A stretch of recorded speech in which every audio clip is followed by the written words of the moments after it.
गोपियों ने गोपी गीत के माध्यम से अपना विरह भगवान के प्रति प्रकट किया।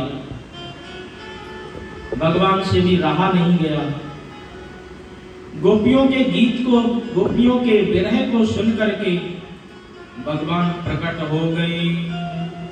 तासा मां विरभुच्छौरी स्मयामान मुखाम्भुजः पीताम्बरधरास्त्रगभिः साक्षात् मन्मथ। तुरंत भगवान उन सभी गोपियों के बीच में प्रकट हो गए। जैसे ही भगवान प्रकट हुए तो सभी गोपियों ने आकर के प्रभु को घेर लिया। किसी ने हाथ पकड़ लिए, किसी ने पैर पकड़ लिया, किसी ने पीताम्बर पटका आदि पकड़ लिया और पकड़ करके थोड़ी नोक-झोंक भी हुई। गोपियां कहती हैं, हमने प्रेमी तो बहुत देखे हैं, परंतु इसमें किसी प्रकार का कोई प्रेम दिखता ही नहीं। 4 प्रकार के प्रेमी होते हैं: आत्मा राम, आप्त काम, अकृतज्ञ और गुरुद्रोही। जो आत्मा राम है उन्हें बहुत ज्यादा किसी से प्रेम करने की जरूरत नहीं। वो स्वयं अपनी आत्मा से ही प्रेम करते और उसी में निरंतर एक प्रेमी की तरह उसी को ही सब कुछ मान करके उसी के ही आसपास रहते हैं। आप्त काम होते हैं, ये कामनाओं की पूर्ति के लिए प्रेम किया जाता है। हमारी इस व्यक्ति से कामना की पूर्ति होगी तो चलो हम इससे प्रेम कर लेते हैं। तीसरा है अकृतज्ञ, या समझो उसको कृतज्ञ, जो केवल और केवल प्रेम करने वाले को सिर्फ और सिर्फ लूटते हैं और कुछ भी नहीं करते। और चौथे हैं गुरुद्रोही, जो प्रेम का दिखावा तो करते हैं परंतु प्रेम बिल्कुल नहीं करते। एक गोपी ने कहा कि मुझे तो ये चौथे नंबर वाले लगते हैं, ये केवल प्रेम का दिखावा करते हैं परंतु प्रेम तो बिल्कुल नहीं करते। जब इस प्रकार से गोपियों ने भगवान को खोटी खरी सुनाई तो भगवान ने भी कहा कि देखो गोपियों, मैं तुम्हारे इस प्रेम का ऋणी हो गया हूं। बड़े बड़े साधु संत, बड़े बड़े ऋषि मुनि घर द्वार छोड़ करके आते हैं भगवान की शरण में, परंतु आधी अधूरी तपस्या में ही उनको घर द्वार की याद आने लगती है तो तपस्या छोड़ करके भगवान के प्रति प्रेम को छोड़ करके पुनः घर की तरफ लौट जाते हैं। तुम स्त्री देह में हो और मेरे लिए सब कुछ छोड़ करके अर्धरात्रि में हमारे पास आ गई हो। तो गोपियों, दुर्जर गृह श्रृंखला, ये जो घर गृहस्थी की जो जंजीर है ये बहुत कठिन है, हर कोई इसको नहीं छोड़ पाता है, परंतु तुम छोड़ करके आ गई तो इसीलिए मैं तुम्हारे प्रेम का ऋणी हो गया हूं। मैं तुम्हारे इस प्रेम से कभी उरण हो ही नहीं सकता हूं। जब भगवान ने इस प्रकार से उनके प्रेम के प्रति भाव प्रकट किया तो सभी गोपियां प्रसन्न हो गईं। और जैसे ही गोपियां प्रसन्न हुई तो भगवान भी मुस्कुराने लगे, बोले चलो अब रास मंडल में प्रवेश करें। भगवान सभी गोपियों को लेकर के जैसे ही रास मंडल में प्रवेश करने के लिए तैयार हुए, पता भोले बाबा को लग गया कि भगवान रास रचाने वाले हैं। भोले बाबा तुरंत रास देखने के लिए या रास में सम्मिलित होने के लिए तुरंत वृंदावन आए और आकर के निधिवन में प्रवेश करने लगे। जैसे प्रवेश करने के लिए आगे बढ़े तो वहां एक गोपी खड़ी थी, उसने रोक दिया, बाबा यहाँ दाढ़ी मूछ वालों का कोई काम नहीं, यहाँ तो पुरुष केवल एक ही है श्री कृष्ण, बाकी हम सब उनकी प्रिय प्रजांगनाएं हैं। और अन्य कोई पुरुष का बिल्कुल प्रवेश नहीं है। भगवान ने कहा, देवियों हमको भी बहुत अच्छा ठुमका आता है, एक बार अवसर तो देकर के देखो, हम भी बहुत अच्छा तांडव कर लेते हैं। परंतु गोपियों ने कहा, ये पुरुष का प्रवेश सर्वथा वर्जित है। भगवान भोलेनाथ सोचने लगे कि अब क्या किया जाए। तो तुरंत भगवान भोलेनाथ यमुना में स्नान किए और स्नान करके गोपियों के ही वस्त्र धारण कर लिए, बढ़िया लहंगा फरिया पहन करके, और उस ब्रजरस रास में प्रवेश कर गए। गोपियों को पता ही नहीं चला कि ये भगवान भोलेनाथ है या कौन है। उनको लगा कि अरे ये कोई गोपी होगी, वही आकर के प्रवेश कर गई। तो वृंदावन के रास में पहुंच जाए महेश, मिल सखियन के झुंड में करे गोपी को भेष। नारायण ब्रज भूमि को सुरपति नावत माथ, यहाँ आय गोपी भय श्री गोपेश्वर नाथ। यहाँ आय गोपी भय श्री गोपेश्वर नाथ। बोले गोपेश्वर भगवान की जय। जैसे ही गोपेश्वर भगवान रास मंडल में प्रवेश किए, भगवान तुरंत समझ गए और समझ करके ऐसी बंसी बजाई कि भोलेनाथ तो भी सभी सुध-बुध होकर के उनके सर से चुनरी भी निकल गई। भगवान ने तुरंत पहचान लिया और कहा, आओ आओ भोलेनाथ, आपको रास मंडल में स्वागत है। भगवान ने स्वागत किया। भोलेनाथ भी रास मंडल, रास का पूरा आनंद लेने के बाद वृंदावन में गोपेश्वर महादेव के रूप में वहीं विराजमान हो गए। बोले गोपेश्वर भगवान की जय। भगवान ने समस्त गोपियों के सभी मनोरथों को पूर्ण किया और मधुर मुरली बजाई। मुरली बजाने के साथ साथ सभी गोपियों को रास का आनंद भी प्रदान करवाया। इधर सभी गोपियां रास कर रही हैं। अब धीरे धीरे दूसरी तरफ भी ध्यान दिया जाए। नंद बाबा एक दिन अर्धरात्रि में जैसे ही स्नान करने के लिए गए तो एक अजगर ने आकर के नंद बाबा का पैर पकड़ लिया। सभी ने कहा कि नंद बाबा खतरे में हैं, तो भगवान आए, आकर के जोर से अजगर में एक पादप प्रहार किया तो सर्पोमं ग्रसते तन्न प्रपन्नाय विमोचय। जैसे ही पांव का प्रहार किया तो तुरंत अजगर का देह शरीर छूट गया और एक दिव्य रूप में पुरुष प्रकट होकर के भगवान की स्तुति करने लगा। भगवान ने पूछा कि कौन हो, अपना परिचय देता है। अहम विद्याधरः कश्चित् सुदर्शन इति श्रुतः श्रिया स्वरूप सह पत्न्या विमानेन चिरं दिशा। महाराज, मेरा नाम विद्याधर है। मैं एक विद्याधर नाम का गंधर्व हूं। एक बार मैंने देखा कि काले कलूटे से संत निकल रहे थे, शरीर भी उनका कुबड़ा हुआ था, तो उनको देख करके मैं भी उनकी तरह नकल करके चलने लगा।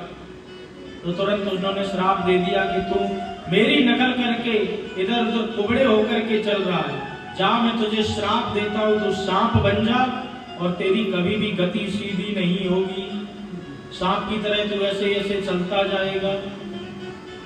तो महाराज, मैं उन्हीं साधु के श्राप से आज अजगर बना, परंतु आपके पादप प्रहार की वजह से आज मेरा शापित देह छूट गई और मुझे दिव्य देह प्रदान हो गई। शापो में नुग्रहायैव कृतस्तै करुणात्मभि यदहं लोक गुरूणाम पाद पृष्ठो हतः शुभम। आपके शुभ पाद पृष्ठ जैसे ही हमारे शरीर को स्पर्श किए तो मेरे सांप का देह छूट करके मुझे दिव्य देह प्राप्त हो गई। तो मैं अपने आप को आज बहुत सौभाग्यशाली समझता हूँ। महाराज, साधु संतों के जो श्राप भी होते हैं ये भी कल्याणकारी होते हैं। अगर आप देखो तो आज तक किसी संत ने यदि किसी को श्राप दिया होगा तो उसको परमात्मा की प्राप्ति जरूर हुई होगी। तो साप भी निग्रह का काम करते हैं, परंतु साधु संतों की मर्यादा होती है। उनका कभी भी किसी प्रकार से अनादर नहीं करना चाहिए। भगवान ने समझाया। अंत में विद्याधर नाम का जो गंधर्व था ये भी स्वर्ग लोक को प्राप्त हुआ। धीरे धीरे रास भगवान कर रहे हैं। गोपियां रास को करते हुए देख करके भगवान के बारे में विचार करती हैं, बातें करती हैं। दो गोपियां आपस में बात करती हैं।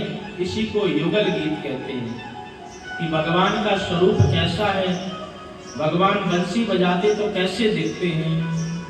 बाम बाहु कृत बाम कपोलो बलवत ब्रह्मधरार्पित वेणुम कोमलांग विरात मार्गम गोप ईरयत यत्र मुकुंदम व्योममया नवकाश सिद्धै वनस्मतादोपाज सलज्जम काम मार्ग गणसा प्रचित्ता कामशलम यो परमिशनिव्यम। इस प्रकार से दो गोपियां वो युगल गीत के माध्यम से आपस में बातें करती हैं। कहती हैं भगवान जब चलते हैं तो बाएं कंधे पर उनका पीतांबर इतनी सुंदर तरीके से लहराता है कि देवता भी देख देख करके मंत्र मुग्ध हो जाते हैं। एक गोपी कहती है कि देखो जब वो गर्दन टेढ़ी करके बंसी बजाते हैं तो उनकी बंसी की तान सुन करके बड़े बड़े संगीतज्ञ अपनी शुद्धबुद्ध भूल जाते हैं। इंद्र के सभा में जो अप्सराएं नृत्य किया करती हैं वो भी भगवान की बंसी को सुन करके अपनी ताल तान सभी भूल करके दौड़ी दौड़ी भगवान के बंसी का गान सुनने के लिए आकाश में उमड़ घुमड़ करके देखने लगती हैं। एक गोपी कहती है कि खाली देवताओं को ही भगवान की बंसी मंत्र मुग्ध नहीं करती, अपितु जब भगवान की बंसी को गैया सुनती हैं तो सुन करके आधी घास मुंह में और आधी बाहर न तो उनसे निगलते बनती है ना बाहर करते बनती है। भगवान की बंसी का ऐसा चमत्कार है कि सुनते ही सारी प्रकृति तुरंत स्थिर हो जाती है और जितने फूल लता पता है ये भी बिल्कुल स्थिर होकर के भगवान की बंसी को सुनने लगते हैं। इस प्रकार से भगवान के स्वरूप का एक एक करके गोपी वर्णन करती हैं। भगवान वृंदावन में रास कर रहे हैं। अब वृंदावन में भगवान को रास करने दीजिए, उधर चलिए मथुरा के भी हाल सुनते हैं। मथुरा में कंस बहुत परेशान है। एक दिन अरिष्टासुर को कंस ने भेजा तो भगवान ने उसको भी ठिकाने लगा करके गोविंदाय नमो नमः कर दिया। बैल के रूप में आया, भगवान ने सींग पकड़े और पकड़ करके निचोड़ दिया तो वहीं अरिष्टासुर भी गोविंदाय नमो नमः। बहुत चिंतित बैठा हुआ था। उसी समय नारद जी आए। कंस ने अच्छी तरह स्वागत किया। स्वागत करने के बाद नारद जी ने कहा कि कंस तुम्हारा मुंह लटका हुआ नजर आ रहा है, क्या परेशानी है? महाराज क्या बताऊं, बड़े बड़े हमने महावीर, हमारे जितने बड़े बड़े योद्धा थे एक एक करके हम सभी को भेजते जा रहे, लौटने का किसी का नाम निशान नहीं। सुना है कोई कृष्ण और बलराम करके दो छोटे छोटे लड़के हैं, वो हमारे सभी योद्धाओं को मार देते हैं। नारद जी ने कहा कि देखो, जिन कृष्ण बलराम को तुम साधारण बालक समझ रहे हो, वो बालक नहीं, वो तो देवकी के ही सुत हैं।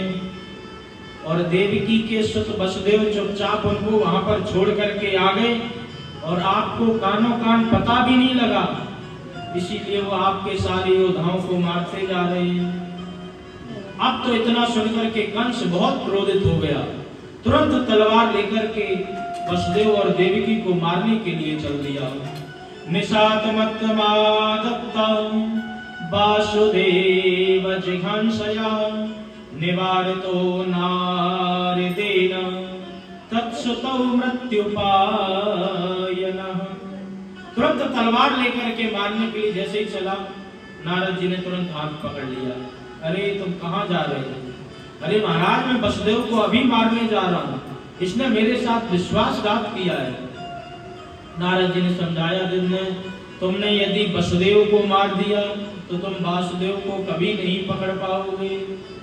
अरे वसुदेव को छोड़ो, तुम वासुदेव की सोचो। अरे बच्चों का मन होता है बढ़िया सा मेला देखने का, कोई मेला आदि का आयोजन करो और करके उनको यहाँ बुलाओ। जब वो यहाँ पर आ जाएंगे तो पहले तो उनसे निपट लेना, उसके बाद वसुदेव से भी निपट लेना। वाह गुरु जी, आपने बहुत सुंदर युक्ति बताई है, अब तो मैं ऐसा ही करूंगा। इतना विचार ही कर रहा था, तब तक केसी नाम का दैत्य खड़ा होकर के बोला, महाराज मुझे एक अवसर और मिलना चाहिए।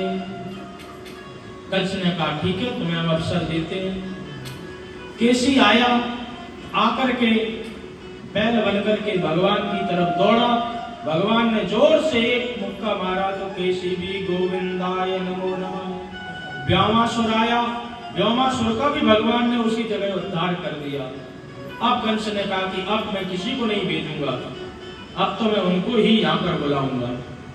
लेने के लिए कौन जाए?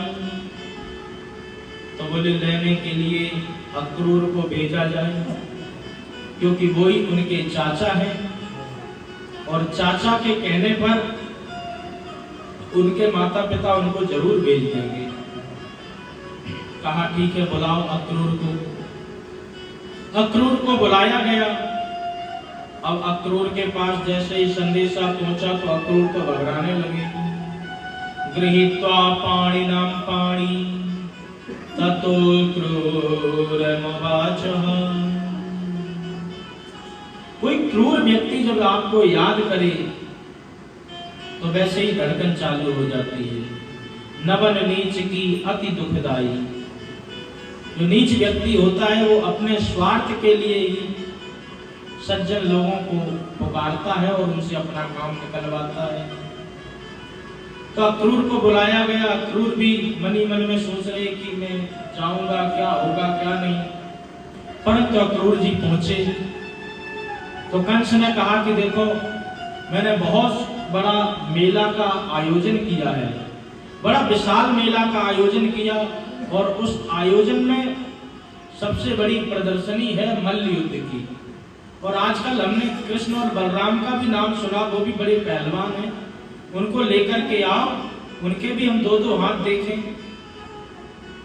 वसुदेव अक्रूर तुरंत समझ गए और समझ करके कहा और कि सारा षड्यंत्र अच्छी तरह जान गए और जान के हाथ जोड़ करके कहा, मनोरथान के ऋतुराज्यवर्णो देवाहता अपयोतिनापि।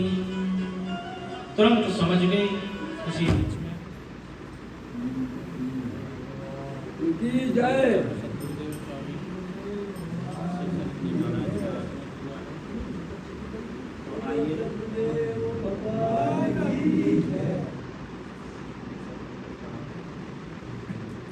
और सद्गुरुदेव महाराज की जय।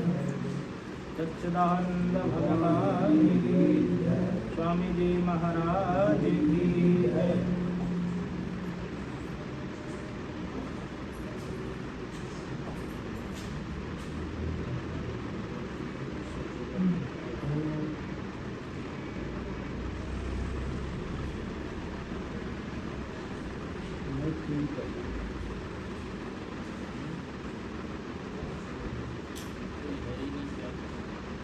करो बटन बड़े वाला।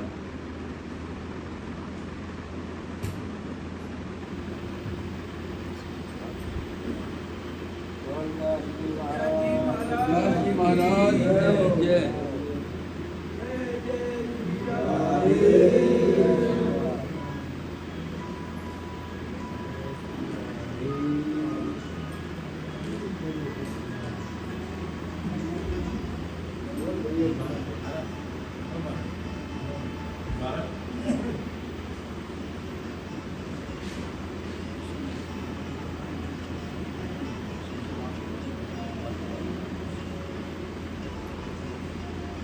बोलो सद्गुरुदेव महाराज की जय, सच्चिदानंद भगवान की जय।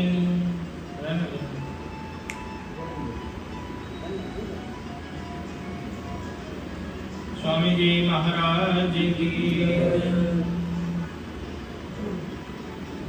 तो जैसे ही अक्रूर जी को बुलाया और बुला करके सारी बात को समझाया,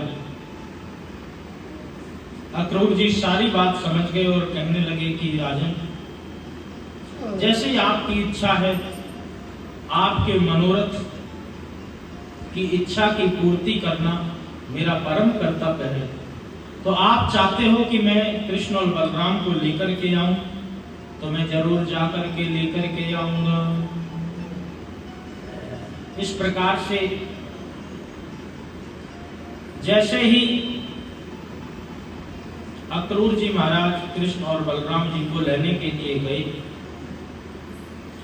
घोड़े को लगाया, रथ को सजाया और रथ को सजाने के बाद में जैसे ही धीरे धीरे आगे बढ़ने लगे तो उनके मन में एक अत्यंत प्रसन्नता हो रही है। किम मया चरितम भद्रम किम तप्तम परमं तपः किं वया तपहते दत्तम यद्रक्षा मध्य केशवम्। अहो भाग्य, मेरे आज परम सौभाग्य उदय हो रहे हैं कि मैं जाकर के भगवान के आज दर्शन करूंगा, उनके चरणों की रज अपने माथे से लगाऊंगा। इस प्रकार से अपने सौभाग्य की सराहना करते हैं। सौभाग्य की सराहना करते हुए धीरे धीरे जैसे ही आगे बढ़े तो सुबह से शाम हो गई। शाम में जाकर के मथुरा से वो वृंदावन आकर के पहुंचे। परीक्षित महाराज कहते हैं श्री सुखदेव जी से, इतना समय कैसे लग गया? बोले यदि कोई पैदल भी चल करके जाए तो 2 घंटे में मथुरा से वृंदावन पहुंच सकता है। परंतु अक्रूर जी महाराज जब चलते हैं, परंतु चलते ही चलते धीरे धीरे उनकी समाधि लग जाती है, भावनाओं में खो जाते हैं। द्रक्ष्यामि नूनम सुकोपल्यनाशकम स्मता बलोक्य रुडकंजलोचनम मुखा मुकुंदस्य गुडालकावृतं प्रदक्षिणामि प्रचरन्ति वै मृगः। जैसे ही आगे बढ़ते हैं तो तुरंत भगवान के चरणों को स्मरण करके समाधि लग जाती है। घोड़े वहीं रुक जाते हैं, एक पल भी आगे नहीं बढ़ पाते। जब इस प्रकार से बार बार समाधि लगने लगी, 2-4 कदम आगे बढ़े फिर समाधि लग गई, फिर 2-4 कदम आगे बढ़े फिर समाधि लग गई। तो ऐसे करके धीरे धीरे सुबह से शाम हो गई। रथेन गोकुलम प्राप्तः सूर्यश्चास्ति गिरम नृपः। सुबह से सूर्य उदय से लेकर के सूर्य अस्त तक चलते रहे, तब जाकर के वृंदावन में पहुंचे। और वृंदावन में पहुंच करके जैसे ही भगवान के चरण चिन्हों को देखा, गायों के चरण चिन्हों को देखा, तुरंत अक्रूर जी महाराज अपने रथ से कूद पड़े और कूद करके उन्हीं चरण चिन्हों की रज को अपने माथे से लगाने लगे। माथे से लगा करके जैसे धीरे धीरे आगे बढ़े तो बढ़कर के देखा क्या कि भगवान गाय को दुहने के लिए पीतांबर डाले हुए हैं, हाथ में गाय की दोहनी को लिए हुए गाय को दुहने के लिए जा रहे हैं। तो तुरंत अक्रूर जी आए और आकर के भगवान के पाद पद्मों को प्रणाम किया। भगवान ने तुरंत उनको अपने हृदय से लगा लिया। ददर्श कृष्णं रामं च ब्रजे गोदोहनं गतौ पीतनीलांबरधरौ शरदहेम्बुजहिरणौ। जैसे ही पीतांबरधारी भगवान को देखा तो देख करके अपने तुरंत भावों को प्रकट किया, प्रणाम किया और प्रणाम करने के बाद अपने हृदय से भगवान ने उठा करके लगा लिया। अक्रूर जी को मानो ऐसे लगा हो कि जैसे शरद पूर्णिमा के दो चंद्रमा एक साथ प्रकट हो गए हो। अक्रूर जी तो भावनाओं में बह करके भगवान की बार बार प्रशंसा करते हैं। भगवान भी प्रसन्न होकर के कहते हैं, चाचा जी आपको स्वागत है, कैसे आना हुआ। सारी कहानी बता देते हैं कि कंस ने किस प्रकार से मेला का आयोजन किया है और आपको मारने की इच्छा से आपको वहां पर बुलाया है। भगवान ने कहा कि अरे मामा जी बुलाएं और भांजा ना जाए, हम तो जरूर जाएंगे, परंतु आप अंदर जाकर के नंद बाबा से इस षड्यंत्र वाली बात मत करना, केवल इतना ही कहना कि मेला का आयोजन है और मेला को दिखाने के लिए हम कृष्ण और बलराम को लेकर के जा रहे हैं। जैसा भगवान ने कहा था तो अक्रूर जी ने कहा कि ठीक है, हम वैसा ही जाकर के नंद बाबा से कहेंगे। तो तुरंत नंद बाबा से जैसे ही अक्रूर जी महाराज मिले तो मिलकर के आपस में हालचाल पूछा। किम नूनः कुशलम पृच्छ एधमानः कुलामये। नंद बाबा ने पूछा कि अरे आपका हालचाल कैसा है। उसके बाद तुरंत कहा कि अरे आपका हालचाल तो पूछने का कोई लाभ ही नहीं है, क्योंकि मैं जानता हूं आपका जो राजा है वो बहुत क्रूर है, बहुत दुष्ट है, और जिस राज्य का राजा दुष्ट होता है तो वहां सुख शांति समृद्धि कैसे आ सकती है। खूब अच्छी तरह वार्ता हुई और अंत में अक्रूर जी महाराज ने बता दिया कि किस प्रकार से कंस ने मेला का आयोजन किया है। उसी मेला को देखने के लिए कृष्ण बलराम को लेके जाना है। तो कन्हैया ने भी सुन के कहा, बाबा मैं भी मेला देखने जाऊंगा। बाबा ने कही, हम तो ये कहूं न जाने देंगे। अरे ये तो परदेश की बात है, वृंदावन में कोई बात हो तब तो कोई बात नहीं, परदेश में तो अकेले मैं कहूं न जाने दूंगा। तो नंद बाबा की बात सुनकर के भगवान ने मुंह लटका लिया। तो कहने लगे नंद बाबा कोई बात नहीं, तो को मेला देखना है, चल हम भी साथ में चल रहे, तो को मेला दिखा के सुबह जाएंगे और संध्या का मेला दिखा के आ जाएंगे। तो नंद बाबा ने लगा दी तुरंत दुहाई कि जाकर को मथुरा को मेला देखनो होए, तो चलो जल्दी ते तैयार हो चलो और अपने घर से बढ़िया बढ़िया खूब माल पानी लेके चलो मेला देखने। जैसे ही नंद बाबा ने दुहाई लगवाई तो सारे ब्रजवासी ग्वाल बाल सब तैयार हो गए और मेला देखने के लिए अपनी अपनी बैलगाड़ियों में सवार होकर के नंद बाबा के महल के सामने आ गए। कृष्ण बलराम भी अक्रूर जी के रथ पर सवार हो गए और सवार होकर के जैसे ही आगे बढ़ने लगे तो गोपियों को पता चल गया। तुरंत गोपियां आई, आकर के रथ को घेर लिया और घेरने के बाद में तरह तरह की बातें करने लगी कि देखो इस विधाता ने मेरे साथ में कितना अन्याय किया। जिन कृष्ण बलराम को मैं आंखों का तारा समझती हूँ, आज ये हमको छोड़ करके यहाँ से मथुरा की ओर जा रहे हैं।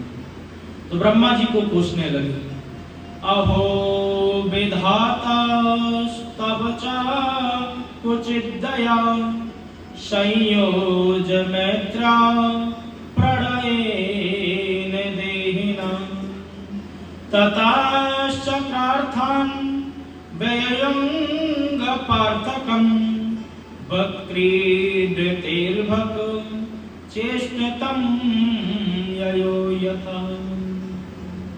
देखो ये विधाता की कैसी करतूत है। जैसे छोटे छोटे बच्चे मिट्टी के गुड्डा गुड़िया बनाते हैं, उनसे खेल लेते हैं, जैसे ही उनका मन भर जाता है तो फिर उनको वहीं पर फोड़ देते हैं। इसी प्रकार से आज विधाता ने हमें ऐसा शुभ अच्छा संयोग दिया जिससे मैं कृष्ण बलराम के साथ में इतना आनंद प्राप्त कर सके, परंतु आज यही हमें छोड़ करके जा रहे हैं। एक गोपी कहती है कि अरे हमने विधाता को तो देखा नहीं, परंतु हमको ये लगता है कि ये अगर अक्रूर नहीं आता तो हमारे प्रभु हमें छोड़ के कहीं नहीं जाते। दूसरी गोपी कहती है अरे इसका अक्रूर किसने नाम रख दिया, इसका तो क्रूर नाम होना चाहिए, ये क्रूरता वाला काम कर रहा है, हमारे प्रभु को लेकर के जा रहा। तरह तरह गोपियां बातें करती हैं और जैसे ही भगवान को चारों तरफ से घेर लिया तो भगवान से भी कहा कि आप हमें छोड़ करके ऐसे कहीं नहीं जा सकते हो। विसृज्य लज्जारुरुः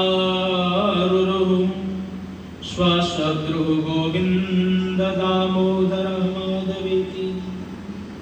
कहा कि ऐसे आप छोड़ करके नहीं जा सकते हो। भगवान ने कहा कि देखो देवियों, 2 ही दिन की तो बात है, आज जाऊंगा, कल मेला देखूंगा और परसों तुरंत वापस आ जाऊंगा। जब इस प्रकार से भगवान ने कहा तो तुरंत समझ गई कि प्रभु स्वयं ही जाना चाहते हैं, तो अब इनको रोकना ठीक नहीं है। तो गोपियों ने तुरंत रास्ता दे दिया। जैसे ही रास्ता दिया तो अक्रूर जी महाराज ने तुरंत रथ को वायु वेग से चलाना आरंभ कर दिया।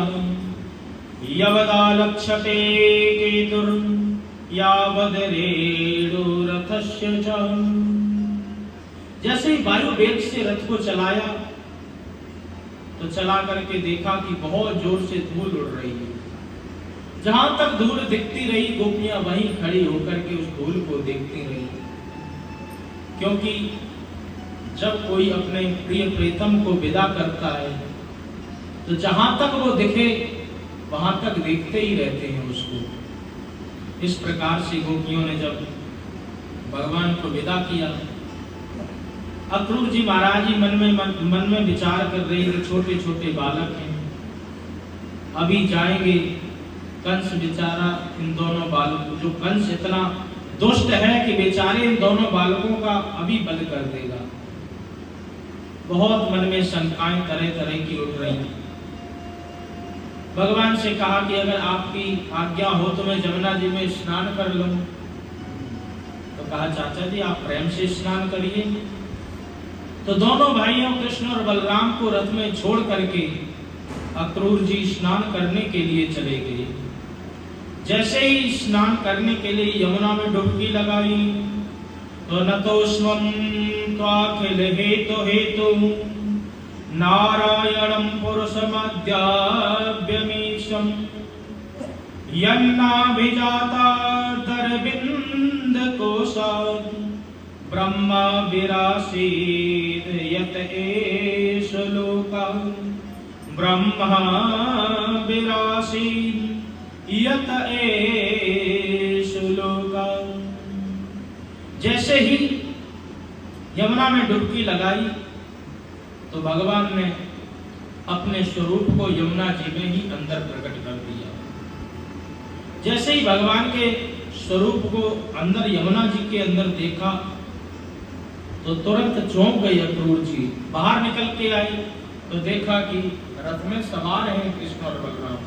पुनः दोबारा फिर डुबकी लगाई तो अंदर भी कोई कृष्ण बलराम की झांकी बैठी है।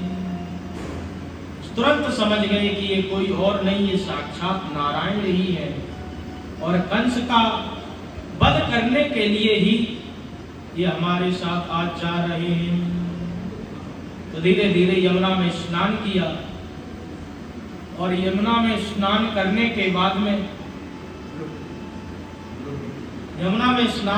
के बाद जैसे ही बाहर निकल करके आए तो कहने लगे कि चाचा जी, यमुना में स्नान करने में बड़ी देर लगा गई। अब कहने लगे अक्रूर जी, अरे प्रभु ये सब आपकी लीला है, हम आपको अच्छी तरह पहचान गए हैं और पहचान करके ये भी सब जान गए कि अब आप हमारे साथ आ रहे हैं और आकर के आप ही इस कंस का उद्धार करेंगे। इस प्रकार से भगवान ने अक्रूर जी का भी मनोरथ पूर्ण किया। अक्रूर जी ने अंत में हाथ जोड़ करके प्रार्थना की, प्रभु अब आपको मेरे घर में जरूर आना पड़ेगा। भगवान ने कहा कि पहले मैं अपने मामा जी से मिलूंगा, उसके बाद में तुम्हारी भी इच्छा को पूर्ण करूंगा। इस प्रकार से आश्वासन दे करके भगवान जैसे ही मथुरापुरी में प्रवेश किए, तो प्रवेश करते ही सभी जितनी मथुरा की नर नारियां जो भी थे, सब भगवान के रूप सौंदर्य को देखने के लिए दौड़े दौड़े चले आए और आकर के भगवान पर कभी पुष्प वृष्टि करते हैं, कभी भगवान के स्वरूप को देख करके आनंदित होती हैं। और जो गोपियां घर से बाहर नहीं निकल सकती, वो छत पर जा करके या अपने खिड़की को खोल करके भगवान के रूप माधुरी का दर्शन कर रही हैं। आपस में गोपियां बात करती हैं, देखो देखो ये कृष्ण मेरी तरफ देख करके कितना मुस्कुरा रहा है। एक कह रही, अरे तेरी तरफ तो खाली मुस्कुरा ही रहा है, मेरे को देख करके तो नैन भी मटका रहा है। इस प्रकार से गोपियां आपस में बात करती हैं। तब तक छोटे छोटे ग्वाल बाल आए और आकर के शोर मचाने लगे, अरे जय पूतना के मारवे वालों आ गए हो, जाने पूतना हमारी मारी, पूतना को मारवे वालों हमारे मथुरा में आ गए हो। अब तो सभी ग्वाल बाल देख करके भगवान के रूप को पीछे पीछे दौड़ने लगे, सब देखने लगे और देखते हुए भगवान की जय जयकार भी करने लगे, पुष्प वृष्टि करने लगे। जैसे भगवान राम जी जब अयोध्यापुरी में पहुंचे थे, तो सारी जितनी भी जनकपुर की नर नारियां थी, सभी अपना काम धाम छोड़ करके भगवान के रूप का दर्शन करने के लिए आ गई थी। धाये धाम काम सब त्यागी, मनहु रंक निधि लूटन लागी। धाये धाम काम सब त्यागी। उसी प्रकार से आज अपना काम छोड़ छोड़ करके भगवान के रूप माधुरी का दर्शन करने के लिए सारी मथुरा की नर नारियां आई और आकर के भगवान की जय जयकार करने लगी। ग्वालवाल जो ब्रजवासी भगवान के साथ में थे कहने लगे, अरे लाला मैं देख रहा हूँ तेरे ऊपर बहुत फूल बरसाए। अरे भैया, जब मथुरा के जो राजा हैं कंस, ये मेरे सगे मामा हैं। अरे ले तने अब बतायो, अरे पहले बताते तो बढ़िया सी बगलबंदी कपड़ा बढ़िया पहन करके आते, अब तो तू ही अपने मामा से मिलियो जाएंगे, मैं तो कहूँ ना मिलने जा रहा हूँ। भगवान ने कहा कि अच्छा कपड़ों की बात है तो कोई बात नहीं, कपड़ों की व्यवस्था तो हो जाएगी, हमारे मामा राजा हैं तो इनके यहाँ वस्त्रों की कोई परेशानी नहीं है, वस्त्रों की व्यवस्था तो हो ही जाएगी। अच्छा हो जाएगी तो कोई बात नहीं। भगवान थोड़ा सा और आगे बढ़े और आगे बढ़ करके देखा कि कंस का धोबी वहां से जा रहा था। तो धोबी को देख करके भगवान ने कहा कि भैया तुम्हारे पास में देख रहा हूँ कितने बढ़िया बढ़िया वस्त्र हैं, जरा हमारे ग्वाल वालों को भी वस्त्र दे दो। तो धोबी और अकड़ करके बोला, अरे ईशान्य सेव भाषांसी नृत्यम, ईशा बसेव भाषांसी नृत्यम गिरि बने चरा। हे तू ग्वारिया गांव का गमार, हमारे राजा के तू वस्त्र पहनेगा। इस प्रकार से जब बात करने लगा तो भगवान को क्रोध आया, क्योंकि अधिकारी से ज्यादा अधिकारी के चपरासी में गर्मी होती है। अधिकारी तो शांति से आराम से बैठा रहता, परंतु चपरासी में बहुत ज्यादा गर्मी होती है। अरे वही गेट पर मिलता है और मिलकर के फिर वो किस प्रकार का व्यवहार करता है। एक बार रावण अपने कक्ष में आराम कर रहा था और आराम करते हुए जैसे ही 4 सुबह बजे तो ब्रह्मा जी तुरंत वेद पढ़ने के लिए, वेद सुनाने के लिए चले गए, क्योंकि दशग्रीव था, वेदों को सुनता था। तो जैसे ही ब्रह्मा जी वेदों को सुनाने के लिए गए और तुरंत आरंभ कर दिया गणपति, तो दौड़ते दौड़ते रावण का चपरासी आया, उसका सेवक, और आकर के ब्रह्मा को डांटने लगा। ब्रह्मध्येन शनैः समया तूष्णीं बहिष्ठीयताम्। हे मूढ़ ब्रह्मा, यहाँ अभी ये वेद पाठ का समय नहीं है, तू उठ करके यहाँ से तुरंत आगे चला जा। चपरासी की गर्मी देखी, क्योंकि रावण का दूत है तो उसके जैसे कुछ न कुछ उसमें गुण तो आएंगे।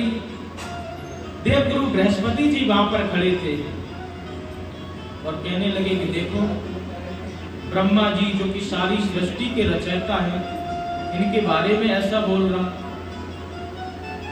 तो बृहस्पति जी को भी डांटने लगा, कहने लगा ब्रह्मध्येन शनैः समया तूष्णीं बहिष्ठीयताम् स्वल्पम जल्प बृहस्पते जड़मते नैषा सभा वज्रणा। हे मूर्ख बृहस्पति, ये तेरे इंद्र की सभा नहीं है, चुपचाप खड़ा रहे। नारद जी ने सोचा कि अरे इसका क्या मूड खराब है, चलो बीड़ा बजा करके थोड़ा इसका मूड ही सही करें।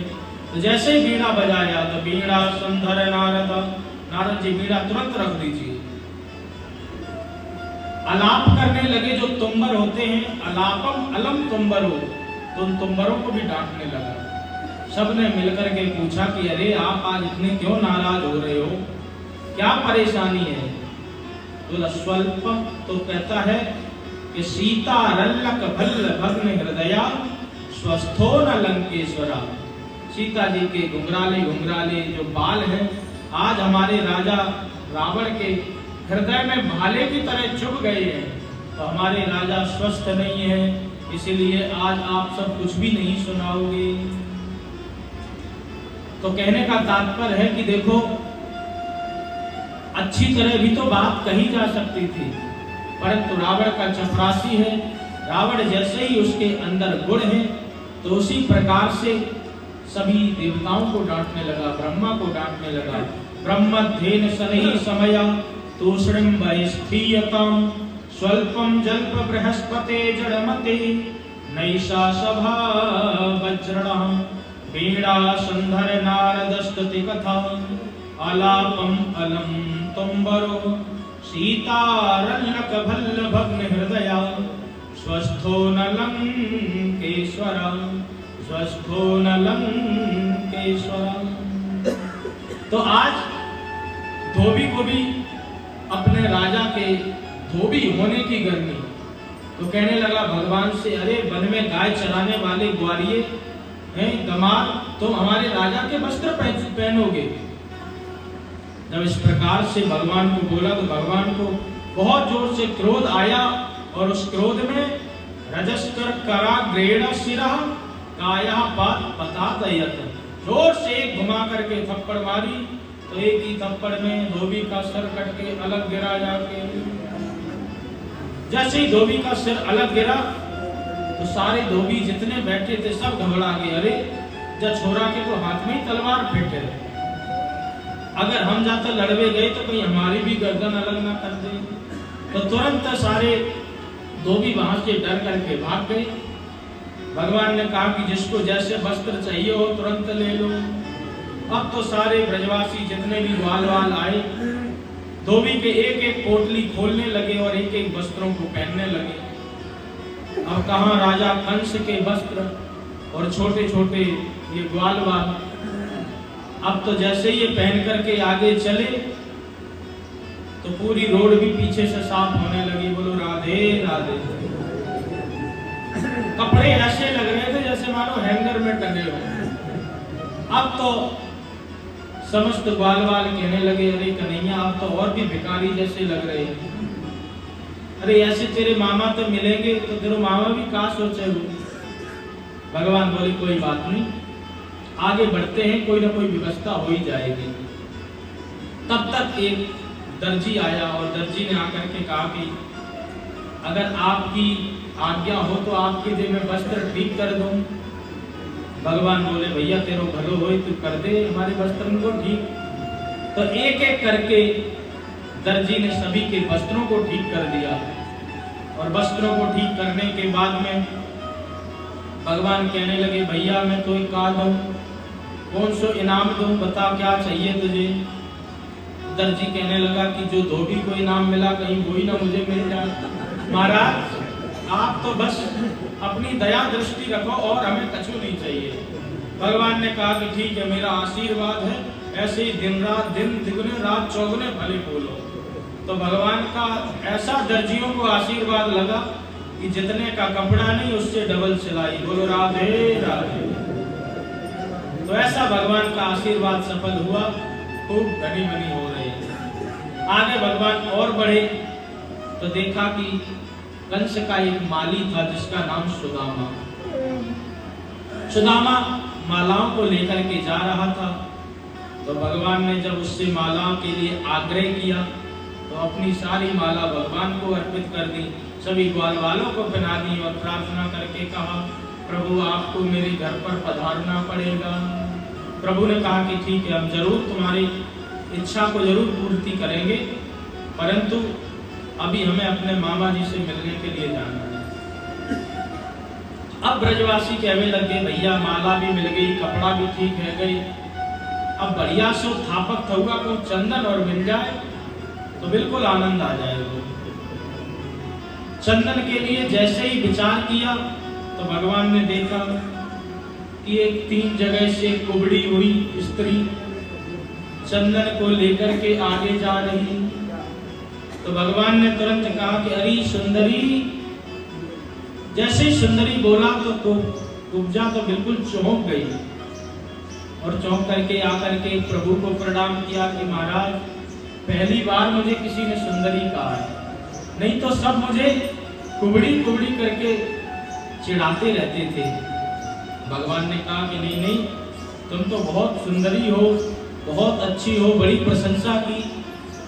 तो कहने लगी कि देखो मैं कंस की शैलेंद्री हूँ और कंस के लिए मैं रोज चंदन लेकर के जाती हूँ और मेरे चंदन का इतना प्रभाव है कि महाराज मेरे चंदन के अलावा किसी का चंदन स्वीकार ही नहीं करते। भगवान ने कहा कि अच्छा इतना बढ़िया चंदन है, जरा हम लगा दो थोड़ा बहुत। प्रभु आपकी इच्छा को कौन टाल सकता है। तो तुरंत उस कुब्जा ने भगवान के माथे पर चंदन लगाया, सभी ग्वाल वालों को भी चंदन लगाया। चंदन लगाते ही भगवान तो प्रसन्न हो गए और प्रसन्न होकर के कहने लगे कि देवी जी तुम्हारा ये जो कुबड़ापन है इसको हम अभी ठीक कर देते हैं। और ऐसा कहकर के मुकुंद स्पर्शनात् सद्यो बभूव प्रदोत्तमः।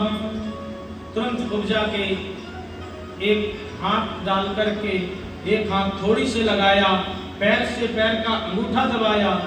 दाऊ दादा तो देख करके तुरंत कहने अरे कन्हैया जे अपना वृंदावन ना है, थोड़ी तो शर्म कर ले। जब तक कोई कुछ समझ पाता तब तक तो भगवान ने तुरंत एक झटका मारा और एक झटके में ही कुब्जा बिल्कुल ठीक हो गई। बोल भक्तवत्सल भगवान की जय। जैसे कुब्जा ठीक हुई, ठीक होकर के भगवान जैसे ही आए और आकर के सभी ग्वाल वालों के पास में, तो ग्वाल वाल कहने लगे भैया तेने तो गजब कर दियो, जब कुब्जा ठीक कर दी तेने, परंतु एक बात कहूं कि तेरी जोड़ी बहुत बढ़िया जम रही थी। तू भी हमेशा 3 जगह से टेढ़ो, चितवन टेढ़ी, नजर टेढ़ी, कमर कंधनी टेढ़ी और ये भी 3 जगह से टेढ़ी, तो टेढ़ा टेढ़ी की जोड़ी खूब बढ़िया सी जम रही थी। इस प्रकार से विनोद करते हैं ब्रजवासी और विनोद करते हुए धीरे धीरे और भी आगे बढ़े। आगे बढ़ करके अब भगवान मथुरा नगरी के द्वार पर प्रवेश करने लगे। जैसे ही द्वार पर प्रवेश किया तो द्वार पर ही परशुराम जी द्वारा प्रदत्त बहुत विशाल धनुष रखा हुआ था। उस धनुष को कोई हिला भी नहीं सकता था, इतना विशाल धनुष था।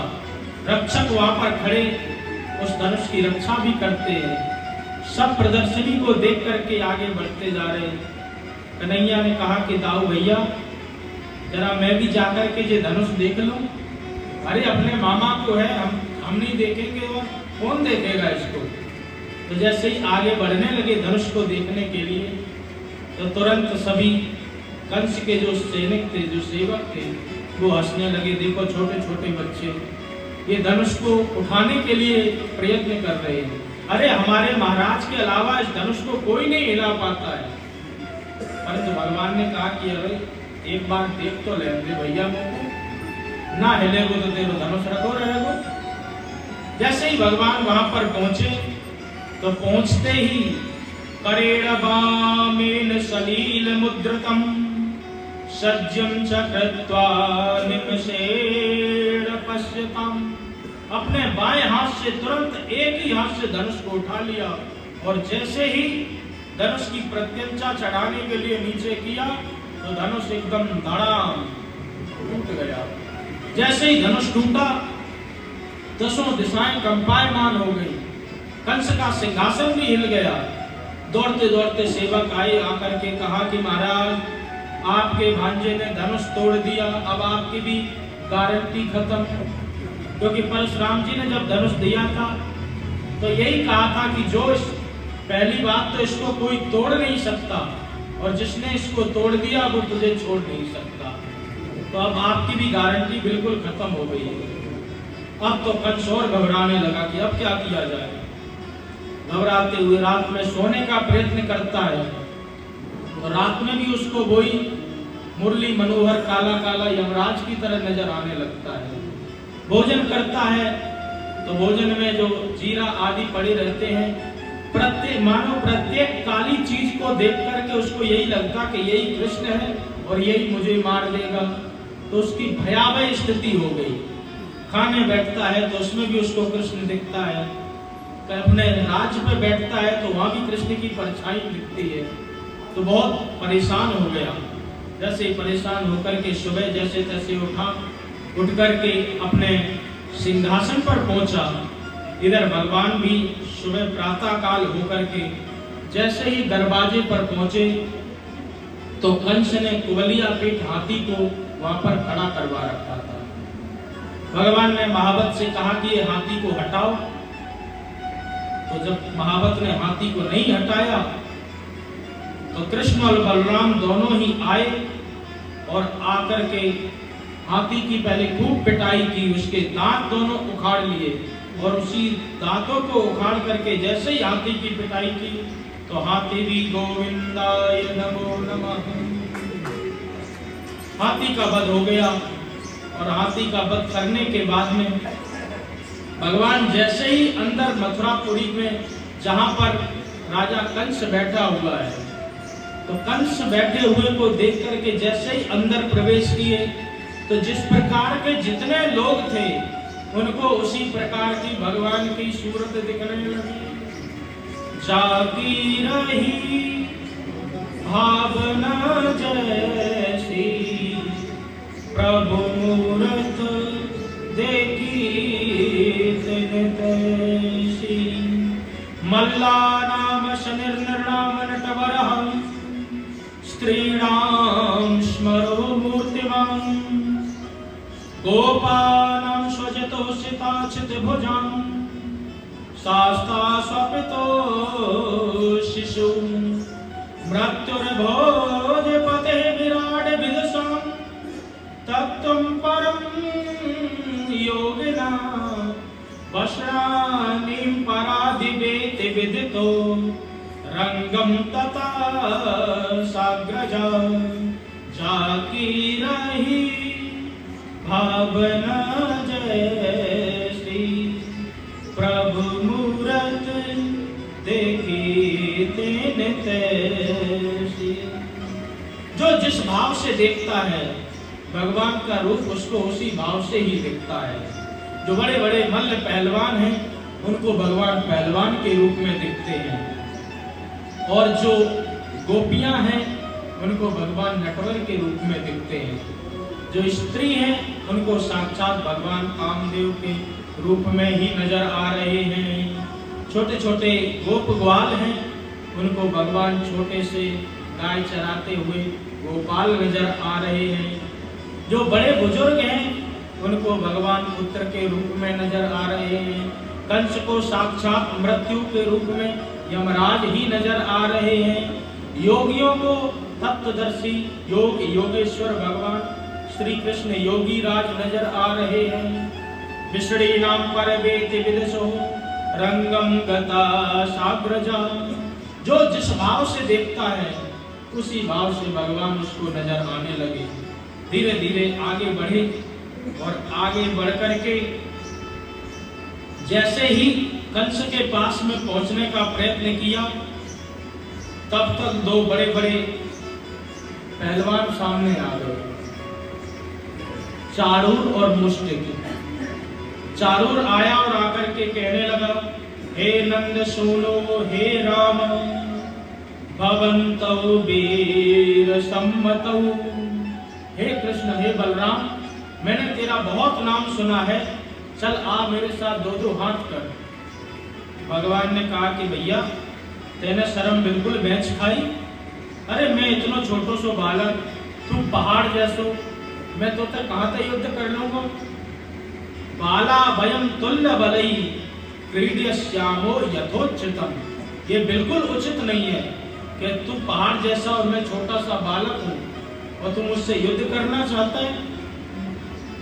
तो मुष्टिक और चारूर कहने लगा कि अरे तू अपने आप को बाला बता रहा है, न बालो न किशोरस्तम बलश्चा बलिनाम परम लीलये वो हतौ एन सहस्त्रद्वपशतभृत। अपने आप को बालक कहते, तुझे शर्म नहीं आ रही? अभी इतना बड़ा हाथी को तूने मार दिया है? कंस के द्वारा भेजे गए बड़े बड़े योद्धाओं को तूने मार दिया, अपने आप को बालक कह रहा है?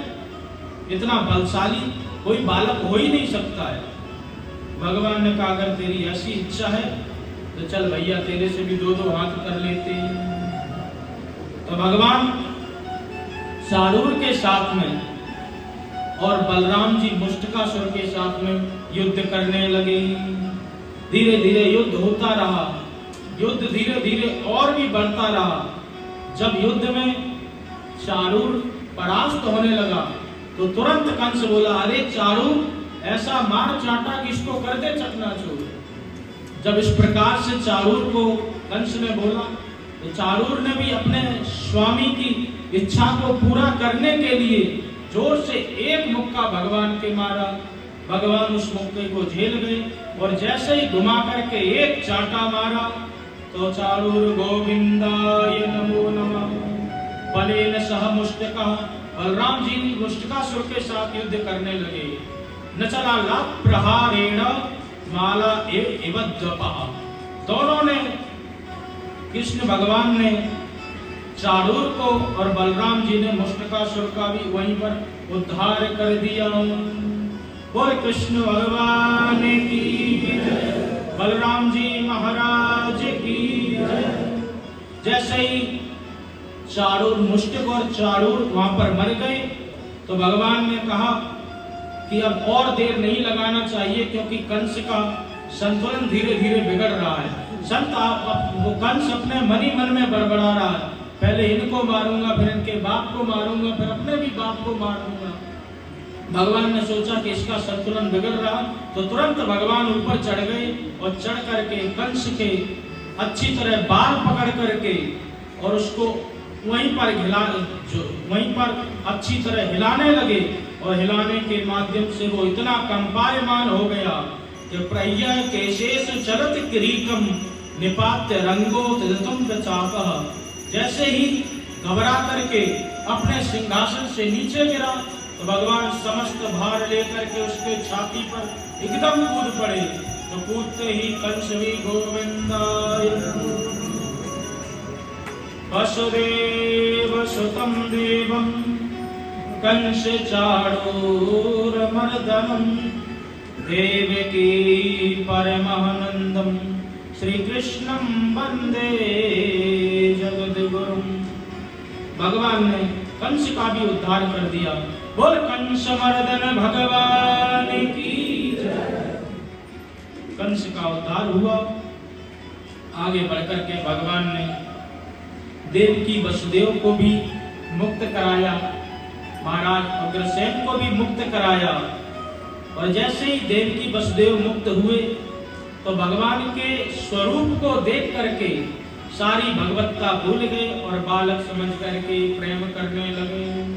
मातरम पितरम वृद्धम भार्या साध्वी सुतम शिशुम गुरुम विप्रम प्रपन्नच्च कल्पो विदच्छवान् व्रतः।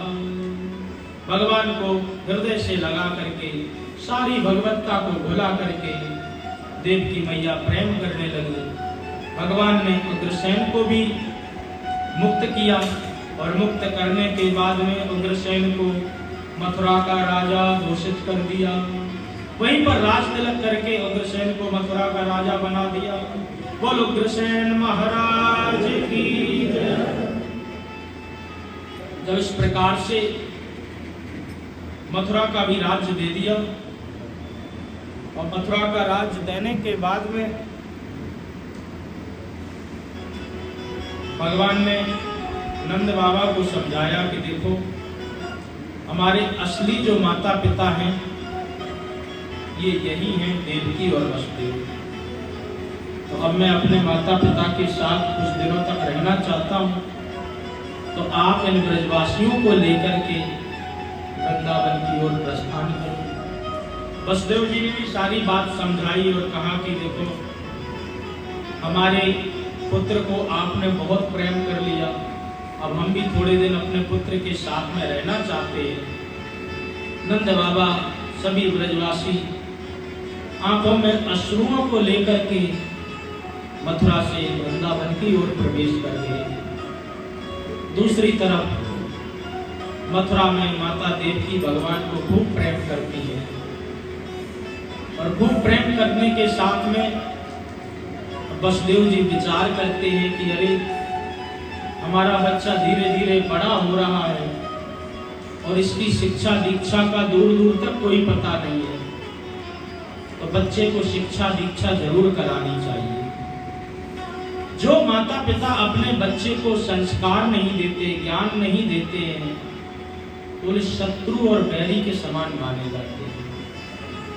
नीतिकार कहते हैं माता शत्रु पिता बैरी एन बालो न पाठतः न शोभते सभा मध्ये हंस मध्ये बको यथा।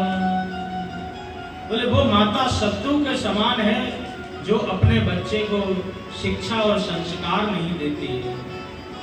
वो पिता बैरी के समान है जो अपने पुत्र को कर्तव्य का बोध नहीं कराता है और आगे चल करके उस बच्चे का भी कोई भविष्य नहीं होता है। न शोभते सभा मध्य हंस मध्य बको यथा। जैसे हंसों की सभा में छोटा सा बगुला अलग ही दिख जाता है, उसी प्रकार से ज्ञानी जनों के सामने इसका कोई भविष्य नहीं है, इसका कोई स्वरूप नहीं है। इसीलिए ज्ञान तो जरूर देना चाहिए। कहाँ भेजा जाए, तो विचार बनाया गया कि उज्जैन नगरी भगवान भोलेनाथ की नगरी में सांदीपन जी की बहुत बढ़िया गुरुकुल पाठशाला है, तो वहीं पर भगवान कृष्ण और बलराम जी को भेज दिया गया। कृष्ण बलराम जी वहीं पर अच्छी तरह शिक्षा प्राप्त कर रहे संदीपनी जी महाराज से। अल्प काल में ही, थोड़े ही समय में अच्छी तरह सारी शिक्षा को प्राप्त कर लिया और सारी शिक्षा को प्राप्त करने के बाद में गुरु दक्षिणा की जब बात आई तो गुरु माता ने अपने मरे हुए पुत्र को जीवित करने की बात कही। भगवान बलराम जी के साथ गए और जाकर के यमलोक में पहुंचे तो यमलोक में कहा कि अरे वो तो समुद्र में डूब गया था, तो इसीलिए उसके तो प्राण निकल गए, अब आपको कैसे वापस करें? भगवान ने कहा कि देखो मुझे गुरुदक्षिणा चुकानी है, अब कैसे भी करके तुम उसके प्राण लेकर के आओ और उसको जीवित करके मुझे दे दो, तभी मैं गुरु के ऋण से उरण हो सकता हूं। यमराज समझ गए और भगवान की इच्छा को पूरी करने के लिए गुरु जी का मरा हुआ बेटा पुनः वापस कर दिया। और जैसे ही भगवान मरा हुआ बेटा को लेकर के आए तो गुरु जी ने तुरंत अपने हृदय से लगा करके अपने बेटे को भी दुलार किया और भगवान से भी कहा कि आपकी गुरुदक्षिणा पूर्ण हुई, अब आप अपने मथुरा की ओर प्रस्थान करिए। बोल गुरुदेव भगवान की, भक्त वत्सल भगवान की। इस प्रकार से मरे हुए पुत्र को जीवित करके भगवान ने गुरुदक्षिणा के रूप में दिया। आगे की चर्चा कल ठीक समय पर करेंगे कि किस प्रकार से भगवान ने उद्धव जी को ब्रज में भेजा ज्ञान का उपदेश देने के लिए। उद्धव जी अपनी सुध-बुध भूल करके, अपना ज्ञान भूल करके गोपियों के प्रेम में ही ओतप्रोत होकर के वहीं पर लोटपोट करने लगे। इसकी चर्चा कल ठीक समय पर करेंगे। आइए आप जय घोष के साथ यही वाणी को विश्राम देते हैं। आप सभी के भोजन का भी समय हो गया है। बोल वृंदावन बिहारी लाल की, श्री सद्गुरुदेव महाराज की, सच्चिदानंद भगवान की, श्री राधा रानी की, पूज्य चरण सद्गुरुदेव स्वामी श्री गीतानंद जी महाराज की, परम पूज्य स्वामी श्री अवशेषानंद जी महाराज की, समस्त संत महापुरुषों की, समस्त भक्त जनों की जय जय श्री राम।